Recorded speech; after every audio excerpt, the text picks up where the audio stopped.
विश्वास करें, अगर आज आप परमेश्वर के पास आए, आपकी दुख की घड़ियां खत्म हो गई हैं, आपकी समस्या की घड़ियां खत्म हो गई हैं, क्योंकि अब कहता है परमेश्वर कह रहा है विश्वास करने वालों के लिए, अगर आज आपने दूसरा कर्म किया, मैं कह रहा हूं कि समर्पण और अर्पण, कहता है जब आप करते हैं, विश्वास करना अकेला आपके लिए काफी नहीं है, लेकिन अगर आप परमेश्वर से कुछ चाहते हैं तो आपको विश्वास के साथ कहता है अर्पण और समर्पण भी करना पड़ेगा कि परमेश्वर मैं अपनी लाइफ को पूरा अर्पण करता हूं तुझे। मैं अपने आज से पवित्र आत्मा में कोई टीवी नहीं देखूंगा, मैं आज से पवित्र आत्मा जी कोई गंदी चीजों को नहीं देखूंगा। परमेश्वर मैं आज से समर्पण करता हूं पवित्र आत्मा जी, मैं आज से अर्पण करता हूं कि मैं अपने हाथों को गंदे लुचपन के कामों में नहीं लगाऊंगा, मैं तेरी भक्ति में लगाऊंगा। मैं कह रहा हूं कि जब आप मुंह से अर्पण करते हैं, जैसे हन्ना ने किया, तो परमेश्वर आपके जीवन में वो करता है जो आपने कभी नहीं सोचा। तो आज कह रहा है कि वहां से यूसुफ ने अर्पण किया हुआ था, समर्पण किया हुआ था क्या परमेश्वर कुछ भी हो जाए, कुछ मिले ना मिले, लेकिन मैं तुझे धोखा नहीं दूंगा। और उसी समय परमेश्वर ने उसके समर्पण को देखा और उसी समय उसको वहां ले गया।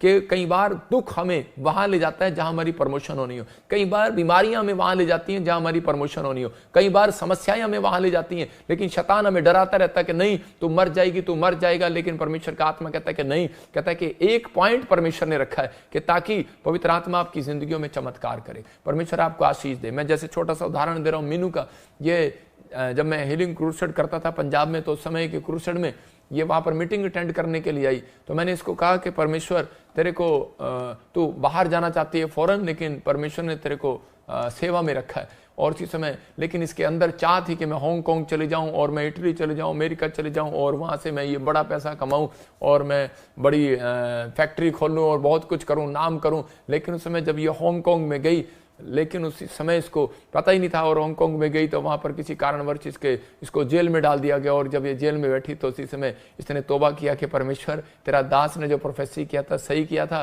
कि मेरी सेवा ही है। और उसने कहा कि मैं अब जिंदगी भर उनको नहीं छोड़ूंगी, लेकिन मैं वहीं जाऊंगी सेवा करने, आप एक बार मुझे निकाल लो। ये होगी 12-13 साल पहले पुरानी बात है। तो उसी समय आज 12-13 साल से ये बेटी हमारे साथ है। ये मतलब यहां पर इसने अर्पण और समर्पण कर दिया। ये अपनी लाइफ में कभी ऐसा भी नहीं सोचती कि भाई मैं आज पादरी साहब को छोड़कर चले जाऊं, मैं आज चर्च छोड़कर चले जाऊं, मेरे जीवन में कोई ये चीज नहीं आई, मेरे जीवन में वो चीज नहीं आई। परमेश्वर एक समय रखता है आपकी लाइफ में किसी प्रॉब्लम का, अगर हुआ वो प्रॉब्लम तो वो आपके फायदे के लिए। मैं कह रहा हूं कि आज ये एक अभिषिक्त दास के साथ नहीं बैठ सकती थी अगर ये वहां पर समर्पण ना करती, मैं अगर वहां पीड़ा में ना होती। तो अगर यूसुफ पीड़ा में ना होता तो वो कह रहे कि वो कभी राजा के महल में नहीं जाने वाला था। इसलिए आपके जिंदगी में जब परीक्षा आती है, इसलिए जब आपकी जिंदगी में कहते हैं कि आप पीड़ाएं आती हैं, प्रॉब्लम आती हैं, तो आपको सिर्फ करना क्या है, आपको परीक्षा में कहता है अपनी पीड़ाओं में कहता है विश्वास के साथ चलना है। बेशक आपको दर्शन ना है, बेशक आपके लिए भविष्यवाणी ना हो, बेशक परमेश्वर आपसे बात करना बंद कर दे, बेशक कोई वचन आपको ना मिले, लेकिन आप विश्वास से चलते रहो, क्योंकि परमेश्वर ऐसे लोगों को प्यार करता है, उनकी ओर देखता है। कैमरा लगाकर मैं उसको देख रहा हूं दूरबीन से, ये क्या कर रहा है। तो उसी समय परमेश्वर ऐसे लोगों को प्यार करता है, पसंद करता है। और यही चीज परमेश्वर को पसंद आई यूसुफ की,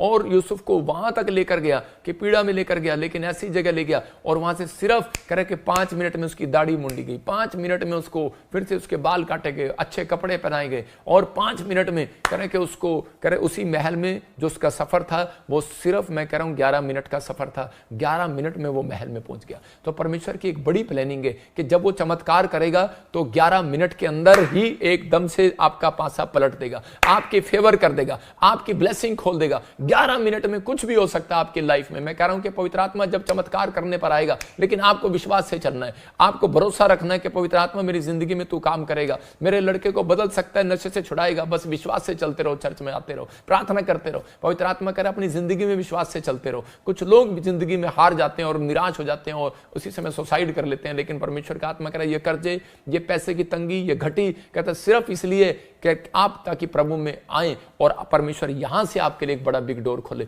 अगर आप प्रभु में ना आते, मैं कह रहा हूं अगर आप कह रहे आपके पास सब कुछ होता गया, दुख समस्याएं ना होती, तो आप प्रभु में कभी नहीं आने वाले थे। इसलिए परमेश्वर चाहता है एक बार कह रहे कि वो लोग कह रहे विश्वास करें और पवित्र आत्मा उनके जीवन में चमत्कार करे। एक औरत थी, वो हमें दिल्ली से लाइव देखती थी और उसकी लाइफ में कुछ प्रॉब्लम थी, काफी समय से 10-12 साल से वो मकान बनाना चाहती थी, लेकिन उसका कोई लोन नहीं हो रहा था, कोई मकान नहीं था, पैसा नहीं था, कर्जा उसके सिर पर था। एक दिन वो लाइव देख रही थी, गलती से उसने यूट्यूब खोला और इसी समय कोरोना के टाइम में उसने देखा और मैं उसके लिए भविष्यवाणी कर रहा था कि मैं देख रहा हूं किसी बहन को, सीमा को, और उसको घर मिलने के लिए जा रहा है, सोनिया को घर मिलने के जा रहा है, उसकी बेटी का नाम सोनिया और उसका नाम सीमा, और उनको घर की आशीष मिल गया। और जब वो घर मिला उसको तो वो हैरान हो गई, और उसी समय कहने लगी, थोड़े दिन के बाद उसको 2 महीने के बाद घर मिल गया। उसकी बेटी ने भी लाइव देखना शुरू किया, और उसी समय उसकी बेटी आइलेट्स में 3 बार फेल हुई, उसकी बेटी का भी आइलेट्स में क्लियर हो गया। वो अपने बाप को बताते थे, लेकिन उसके बाप को कैंसर की प्रॉब्लम थी, लेकिन वो एक बड़ा ऑफिसर था और वो बड़ा मतलब कि नफरत, गुस्सा करता था। लेकिन उसने भी एक दिन रात को जब सब सो गए, उसने दोबारा से यूट्यूब खोला और लाइव देखा, और मैं उसका अचानक उसका नाम ले रहा था और मैं उसको कह रहा था, विश्वास से चल, परमेश्वर तुझे चंगा कर रहा है। और उसी समय उसको जब अपना नाम पता लगा तो उसी समय वो हिल गया। तो पवित्र आत्मा ने उसकी जिंदगी में चमत्कार किया। मैं उन लोगों को कह रहा हूं कि आज पता नहीं किसकी लाइफ में पवित्र आत्मा क्या कर दे, लेकिन आपको भरोसा रखना है, विश्वास रखना है, आपको विश्वास से चलना है। पवित्र आत्मा आज रात आपकी लाइफ में कुछ करना चाहता है। आज विश्वास करते हैं फिर भी रुकावटें हैं, क्योंकि शैतान ऐसे लोगों के जीवन में रुकावटें रखता है। कुछ कई बार हमारे जीवनों में इसलिए रुकावटें होती हैं क्योंकि हम परमेश्वर को, अपने जीवन को कभी अर्पण और समर्पण नहीं करते। हम कई बार विश्वास से चलते हैं,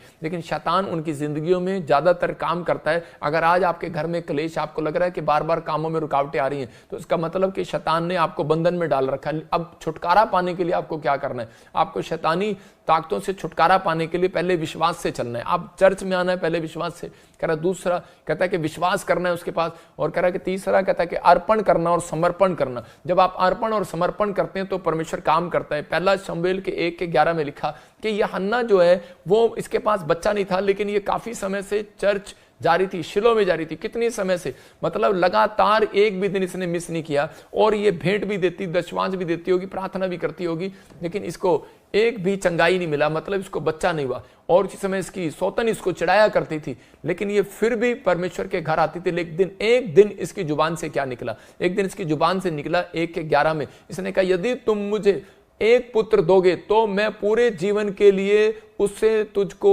अर्पित कर दूंगी, अर्पण कर दूंगी। ये हिंदी में यहां पर लिखा है, लेकिन मेरी बाइबल में लिखा अर्पण कर दूंगी, मतलब कि अर्पण। और उसी समय ये अर्पण जब कर दिया, कई बार हम अर्पण जो होता है, क्या हम लोगों को लेकर आते हैं परमेश्वर कि मैं ये अर्पण कर रहा हूं तुझे ये चीज, लेकिन कई बार हमारे मुंह के शब्द परमेश्वर चाहता है कि हम अर्पण करें। जैसे कि हम बोलते हैं कि पवित्र आत्मा, अब मैं पाप नहीं करूंगा, मैं बैप्टिज्म लूंगा, मैं अपने आप को, मैं अपने बच्चे को अर्पण कर रहा हूं तेरे लिए, मैं अपनी चीजों को अर्पण कर रहा हूं तेरे लिए। और उसी समय जब इसने अर्पण किया तो उसी समय परमेश्वर ने इसकी कोख को खोल दिया और उसको आशीष दिया। और उसको जब हम बाइबल पढ़ते हैं पहला शमूएल 2:21 में, वहां पर लिखा, परमेश्वर ने इसकी सुधि ली और इसको एक नहीं, एक तो बच्चा दिया ही। जब इसको बच्चा हो गया तो इसने उस बच्चे को शमूएल को, उसका नाम शमूएल रखा, और ये एली याजक के पास देकर चलेगी। परमेश्वर अपने भविष्यताओं के द्वारा बातचीत करता है। ये निराश थी, हो सकता था कि ये वापस चली जाती, लेकिन ये परमेश्वर के पीछे चलती रही, विश्वास से चलती रही, और उल्टा क्या कर रही है? अर्पण कर रही है, समर्पण कर रही है। जब इसने अर्पण किया तो परमेश्वर ने इसको, इसकी सुधि लिया, और उसके बाद इसको 3 पुत्र और 2 बेटियां और दी। तो इसका मतलब कि परमेश्वर को देने वाला व्यक्ति कभी भी घटता नहीं है, कभी भी घटता नहीं है, वो बढ़ता है। परमेश्वर को जब अर्पण करता है आदमी अपने आप को, तो परमेश्वर उसके जीवन में कहता है कि वो ब्लेसिंग को खोलता है, डोर खोलता है। तो पवित्र आत्मा ने वो रास्ते खोले। मतलब कि आज अगर ये परमेश्वर को प्रसन्न करने वाली ना बनती तो पवित्र आत्मा कह रहे कि इसको कभी भी आशीष ना देता, लेकिन इसने अपने शब्दों से परमेश्वर को प्रसन्न किया। हो सकता है आपके पास पैसा नहीं है, लेकिन आप अपनी प्रार्थना में परमेश्वर को प्रसन्न कर सकते हो। आप सेवा करने के भावना से प्रसन्न कर सकते हो। योशू के 7:11 में बाइबल बताती है, योशू के कामों में जब रुकावट आई तो उसी समय जब वो हारने लगे, दुश्मन उनके पर हैवी हो गए, तो उसी समय जब उसने प्रार्थना किया तो परमेश्वर ने बताया उसको, कहता तेरी मिनिस्ट्री के अंदर, तेरी लाइफ के अंदर एक आदमी ऐसा है। हो सकता है आपकी चर्च में एक आदमी ऐसा हो सकता है आपकी क्वायर में, वॉलंटियर में एक आदमी ऐसा हो सकता है कह रहा है कि आपके जीवन में कोई आदमी ऐसा हो, और इसी समय जिसने कोई कह रहा है कि लालच कर लिया हो किसी वस्तु का, मतलब किसी ने कोई अर्पण कहकर और मुकर गया हो। आज बहुत सारे लोग कहकर, मन्नत मांगकर मुकर जाते हैं। परमेश्वर जब उन्हें काम पड़ता है तो वो बहुत बातें बोलते हैं। परमेश्वर जब काम कराना होता है परमेश्वर से, तो परमेश्वर हम तेरे लिए ये करेंगे, वो करेंगे, लेकिन जब काम बन जाता है तो कई बार हम लोग पीछे हट जाते हैं। ऐसे ही ये अकान नाम का एक व्यक्ति था, जब योशू ने प्रार्थना किया तो परमेश्वर ने उसको कहा, हम 7:11 में पढ़ते, देखो क्या लिखा, हाँ दिखा स्क्रीन पे, लिखा, इजरायलियों के लोगों ने मेरे विरुद्ध पाप किया, उन्होंने मेरी उस वाचा को तोड़ा जिसके पालन का आदेश मैंने दिया था। उन्होंने वे कुछ चीजें ले ली, उन्हें नष्ट करने का आदेश मैंने दिया। उन्होंने मेरी चोरी की, उन्होंने झूठी बात कही और उन्होंने वे चीजें अपने पास रखी हैं। मतलब इसी के 12 में लिखा, कह रहे कि क्लियर के 12 में लिखा, कहता है कि इसी कारण इजराइल के सेना से युद्ध से मुंह मोड़कर भाग खड़ी हुई, यह उनकी बुराई के कारण हुआ। क्या लिख पढ़ रहा है योशू 7 के 12 में? हाँ निकालो जरा, गूगल से निकालता है, बाइबल खोला कर। जो वर्ड्स हैं देखो, योशू 7 के 12 में लिखा कि क्लियर लिखा, उसमें लिखा, यदि तुम अपने मध्य में से अर्पण की हुई वस्तुओं का सत्यानाश ना कर डालोगे तो मैं आगे को तुम्हारे संग नहीं रहूंगा। आज बहुत सारे लोग जब कह रहे कि अर्पण की हुई चीजों को फिर से ले लेते हैं, कह रहा क्योंकि उन्होंने, बाइबल बताती कि अर्पण की हुई चीजों को रख लिया और उसी समय परमेश्वर ने क्रोध किया, और एक के ऊपर नहीं, पूरी जाति के ऊपर क्रोध किया, पूरे देश के ऊपर क्रोध किया, पूरे इजराइल के ऊपर क्रोध किया। हो सकता है कहता कि कई बार आप प्रार्थना कर रहे हो, बाइबल पढ़ रहे हो, अच्छे से चल रहे हो, लेकिन आपने कई चीजें अर्पण की हो, लेकिन आपने कभी अर्पण करना ना सीखा हो परमेश्वर को, तो उसी समय आप कई बार, जैसे यहां पर उसने कहा, कह रहे परमेश्वर मैं अपने बच्चे के बाल नहीं कटने दूंगी, परमेश्वर मैं इसको दारू नहीं पीने दूंगी, मैं छोरा नहीं फिरने दूंगी। तो अब आप नए नियम में चले जाओ। आप कैसे प्रार्थना कर सकते हैं कि परमेश्वर मैं कभी दारू नहीं पीऊंगा, मैं परमेश्वर कभी ये गलत काम नहीं करूंगा, और उसके बाद भी आप ये कर देते हैं, तो उसी समय इसका मतलब अर्पण की हुई चीजों को कहता आपने ठुकरा दिया, तो उसी समय परमेश्वर नाराज हो जाता है उन चीजों के लिए। आपका समर्पण देखता है परमेश्वर कि आप समर्पित हैं खुदा के कामों के लिए। अगर आप समर्पित हैं खुदा, आप जब बच्चा नहीं होता तो उसी समय बोलते हैं कि परमेश्वर हमें बच्चा दे दूंगी, समर्पित कर दूंगी, सेवा में समर्पित कर दूंगी इसको, लेकिन जब करे के बड़ा हो गया बच्चा तो उसी समय उसको समर्पित करने की बजाय उसको दिल पर लगाकर उसको इंजीनियर और डॉक्टर बना रहे हैं। परमेश्वर कह रहा है कि वो चीजें खतरनाक है, जब आप जो बोलते हैं वो करके दिखाएं, क्योंकि यहां पर अकान का पाप था ये, और अकान को परमेश्वर ने उसी समय उसको छोड़ दिया और उसको इजराइल जाति को कहा ऐसे व्यक्ति को पत्थर से मार डाला जाए, और उस व्यक्ति को पत्थर से मार डाला गया, मर गया वो आदमी। मतलब कि अर्पण और समर्पण आपकी लाइफ में आज आप बहुत सारे लोग मरते तो नहीं है, लेकिन उनके काम मर जाते हैं, उनके बिजनेस मर जाते हैं, उनकी चीजें मर जाती हैं, क्योंकि उन्होंने जो परमेश्वर के सामने फैसले लिए थे उस पर वो खरे नहीं उतरे, चल नहीं पाए, विश्वास से चल नहीं पाए। इसलिए कह रहे हैं कि परमेश्वर कई बार उन लोगों के जीवन में रुकावटें आने देता है, उनके जीवन में बिजनेस को रोक देता है। अगर आज आप चाहते हैं कि बिजनेस खुले, आपके बच्चे आगे बढ़े, तो फिर से हाथ उठाओ और कहो कि परमेश्वर के इसी समय पवित्र आत्मा में आज से परमेश्वर, पवित्र आत्मा आपके अपने जीवन में अर्पण और समर्पण करता हूं। पवित्र आत्मा जी, मैं इस समय पवित्र आत्मा तेरे कामों में समर्पित हो जाता हूं, अपने आप को पवित्र आत्मा तेरे कामों में लगाता हूं। पवित्र आत्मा आज से इनके जीवन में आशीषों को खोल दे यीशु मसीह के नाम में। आमीन। जो काम करे विश्वास से करे, मतलब पवित्र आत्मा चाहता है प्रार्थना करनी विश्वास से करें, दान देना विश्वास से करें। अगर आपको कोई भी काम करना है, इसलिए शैतान कई बार पीछा करता है, जब आप अपने मुंह के शब्दों को अर्पण करने के बाद वो फिर से उसको सही नहीं करते। और इसी समय कह रहे कि आज कई बार जो है कि बहुत सारे लोग बोलते हैं परमेश्वर मैं 10% दूंगा, मेरा बिजनेस खोल दे, लेकिन उसके बाद मैं ये दूंगा वो दूंगा, मन्नत मांगकर पीछे हट जाते हैं। परमेश्वर का आत्मा कह रहा है कि आपको वो मन्नत मांगकर पीछे नहीं हटना, जो आपने मुंह से निकाला उसको पूरा करना, नहीं तो नहीं मांगना। तो बहुत सारे लोगों के साथ कह रहा है ये चीजें तब रुकावटें डालती हैं। एक लड़का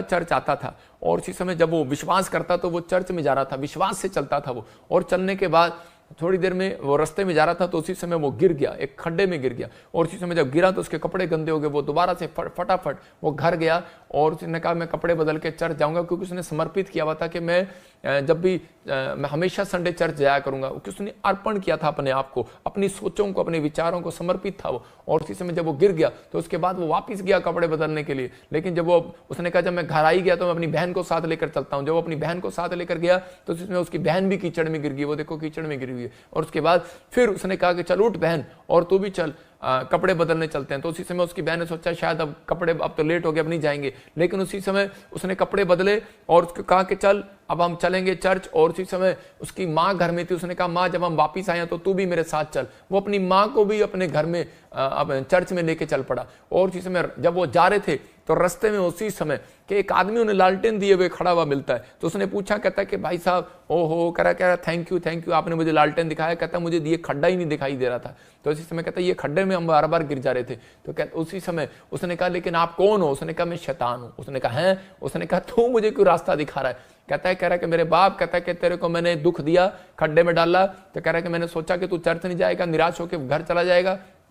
कहता तू अपनी बहन को ले आया। कहता कि फिर तेरे को दुख दिया, खड्डे में डाला, कहता तू अपनी माँ को ले आया। कहता मेरे बाप, कहता कि अब की बार भी तुझे दुख दे दिया, तेरा बाप बचा तू उसको भी ले आएगा। तो इसके लिए कहता कह रहा जा तू, कह रहा मैंने तेरे को छोड़ दिया।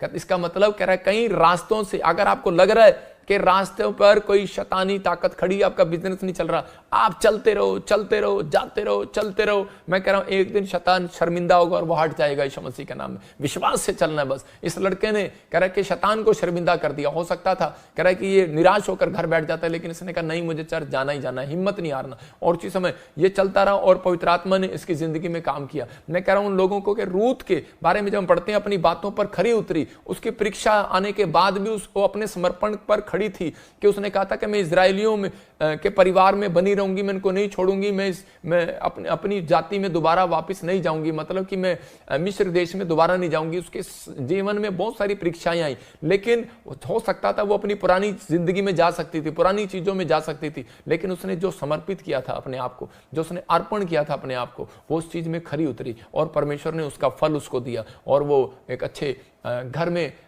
एक अमीर खानदान में उसके लिए घर बसाया गया। तो पवित्र आत्मा चाहता है, लेकिन कहता है कि बहुत सारे लोग जो हैं छोटी छोटी चीजों में गलतियां करते हैं, सोचते हैं और कहते हैं कि छोटी छोटी बातों में पाप करना। अभी मैंने क्या पढ़ा, लिखा नीति वचन में कि 12 के 22 में वहां पर क्या लिखा कि झूठों से घृणा करता है। आजकल लोग छोटी छोटी मैसेज पे झूठ बोल देते हैं, आजकल लोग एक दूसरे का झूठा नाम लगा देते हैं, लेकिन उन्हें डर ही नहीं लगता कि यार वो क्या नाम लगा रहे हैं। कभी किसी के बारे में कुछ बोल रहे हैं, कभी किसी के बारे में कुछ बोल रहे हैं, झूठ बोल देते हैं। आजकल क्रिश्चियन लोग भी झूठ बोल देते हैं कि यार कुछ भी ऐसे से गंदे इल्जाम लगा देते हैं। परमेश्वर उनको आशीष दे, कह रहे झूठों से यहोवा घृणा आती है और इसी समय कुछ भी इल्जाम लगा देते हैं। लेकिन यहाँ पर कह रहे, लेकिन कहते झूठ तो कोई बड़ा पाप नहीं है। मैं एक चूहा दिखाता हूं आपको पिंजरे में। ये जो चूहा है पिंजरे के अंदर, ये क्या करता है कि चूहे को जब फंसाना होता है तो उसी समय शैतान क्या करता है, एक रोटी का टुकड़ा रखता है और उसी समय चूहा यहाँ पर खड़ा हुआ क्या कर रहा होता है, चूहा ये कर रहा होता है कि बस रोटी तो है, मैं तो लेके बाहर भाग आऊंगा। ये चूहा भी कह रहा था रोटी लेके तो भाग आऊंगा, छोटी सी रोटी तो है, बड़ी थोड़ी है, और इसी समय फटाफट लेके बाहर आऊंगा। लेकिन ये लालच में फंस गया, ये इसी समय उस झूठ में आ गया और इसी समय ये फटाफट करके अंदर घुसा, लेकिन वो पिंजरा बंद हो गया और इसी समय फंस गया।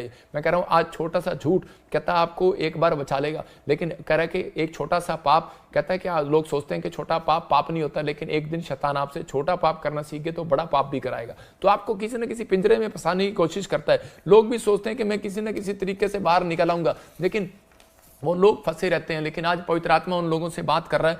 अगर आज आप चाहते हैं कि परमेश्वर आपकी जिंदगियों में काम करे, तो आपको हाथ उठाना और कहना कि परमेश्वर कि मैं तो विश्वास से चलता रहूंगा, जैसे वो लड़का चला, जैसे रूत चली, जैसे हन्ना चली। जब आप विश्वास से चलेंगे तो मैं कह रहा हूं परमेश्वर आपकी मदद करेगा। मैं गवाही मैं बता रहा हूं कि डाली पर फूल, एक पेड़ दिखा रहा हूं, जो देखो डाली पर फूल खिलते हैं और उसके बाद कहता है उस पर फल लगते हैं। पहले फूल आते हैं डाली पर और डालियों पर पहले फूल आ रहे हैं, फिर फल आएंगे। याद रखना, कहता है कि आज परमेश्वर को प्रसन्न करना है, जो पहले अपने विचारों में अच्छे विचार डालो, फिर बेस्ट से बेस्ट आशीष, बेस्ट से बेस्ट टेस्टमनी आपके अंदर आएगी। लेकिन जब आप अपने विचारों में एक अच्छा विचार नहीं डालेंगे, अपने मन में एक अच्छा विचार नहीं डालेंगे, तो आपके जीवन में आशीष कहां से आएगी। तो इसलिए परमेश्वर चाहता है कि अपने अंदर ये बात रखें। इसलिए पवित्र आत्मा ने कहा, परमेश्वर ने एक जगह कहा, कहता है कि मैं तो पतरस के ऊपर अपनी कलीसिया बनाऊंगा। कहता है पतरस तो चट्टान है, चट्टान। इसका मतलब पतरस दुखों में भी, परेशानियों में भी, समस्याओं में, बिजनेस चौपट था, लेकिन उसने फिर भी सारी रात जाल डाला, लेकिन उसने यीशु मसीह की बात पर विश्वास कर लिया। उसने कहा एक बार और जाल डाल। पता है कितनी बार जाल डाला होगा, थक गया होगा बेचारा। लेकिन हो सकता है कि आप थक गए हो मेहनत करते करते, लेकिन कई बार दुष्ट आत्माओं की आवाजें आती हैं लोगों को घर से, लेकिन उसी में बोलते हैं कि घर अच्छा नहीं, हम घर छोड़ देते हैं। अरे प्रार्थना करने का जीवन नहीं है तेरा, तो इसलिए तुझे घर छोड़ना पड़ रहा है। मैं कह रहा हूं कि अगर आपको लगता है कि आपके घर में से आवाजें आ रही हैं, तो आप मेरे घर में आ जाओ, मैं आपके घर में रह लेता हूं। मतलब कि मैं मेरे पास, अगर आपका मेरे घर से बड़ा घर होगा तो आऊंगा, मैं छोटे घर में नहीं आऊंगा। तो आपको अगर कोई दुष्ट आत्मा की प्रॉब्लम है, मैं कह रहा हूं आप घर छोड़कर ना भागें। अगर आपको कोई कर्जा है, आपको कोई लग रहा है दुकान चल नहीं रही है, तो आप दुकान छोड़कर नहीं भागें, आप उस दुकान में घुटने टेक कर शटर बंद करके प्रार्थना करें। मैं कह रहा हूं 10 दिन परमेश्वर काम करेगा यीशु मसीह के नाम में। आप विश्वास से चले। आज रात आपको कह रहे कि पवित्र आत्मा ऊंचाइयों पर लेकर जाना चाहता है, इसलिए परमेश्वर ने पतरस का हृदय देखा, कह रहा चट्टान है ये चट्टान, आज अर्पण करो प्रभु, मैं तेरे पीछे चलूंगा ईमानदारी के साथ। आज कहो कि परमेश्वर मैं तेरे पीछे चलूंगा। याद रखना परमेश्वर ने पतरस को ईंट क्यों नहीं कहा, पत्थर क्यों कहा, क्योंकि ईंट ना टूट जाती है, पत्थर टूटता नहीं है। आज बहुत सारे लोग विश्वासी ऐसे हैं वो टूट जाते हैं कि यार क्या मिला मुझे, मेरे पति ने मुझे इतना सब कह दिया कि मैं तुझे प्यार नहीं करता। अरे बसंती तुझे प्यार करता है वो। मैं फिर कह रहा हूं कि अगर तुझे लगता है कि वो तुझे प्यार नहीं करता, मैं कह रहा हूं कि आज बहुत सारी चीजों में शैतान उनको जो है प्रॉब्लम में डाल देता है, बोलता है कह रहा है कि नहीं मेरे बाप ने मुझे प्यार नहीं किया। अरे भाई गब्बर सिंह तुझे प्यार करता है। मैं कह रहा हूं आप कैसे भी होंगे, आपका बाप कैसा भी होगा, लेकिन परमेश्वर का आत्मा कह रहा है लेकिन आपको एक हृदय रखना है अपने अंदर कि परमेश्वर है, और कह रहा है कि जिसको देखता है, जिसका चट्टान जैसा हृदय देखता है, चट्टान जैसा विश्वास देखता है, कहता है परमेश्वर के मैं उसके ऊपर बड़ी फैक्ट्री लगाऊंगा, बड़ी बिल्डिंग लगाऊंगा, बड़ी आशीष आपके ऊपर आएगी। सबको जय मसीह की। मैं जतिन बब्बर और आप देख रहे हैं मसीह परिवार चैनल। जैसे कि आप सब जानते हैं कि मैं इस चैनल पे प्रभु के अलग अलग दासों की वीडियोस डालता हूं, तो अगर आपको हमारा चैनल अच्छा लगता है तो आप इस चैनल को ज़्यादा से ज़्यादा सब्सक्राइब जरूर करें, ताकि आप प्रभु के वचन को सुन सके। वीडियोस को ज़्यादा से ज़्यादा शेयर करें ताकि जिन लोगों तक वचन नहीं पहुंचा उन तक भी वचन पहुंच सके। सबको जय मसीह की। एक बार मैं आपसे दोबारा कहूँगा कि इस चैनल को सब्सक्राइब जरूर करें और वीडियोस को ज़्यादा से ज़्यादा शेयर करें। जय मसीह की।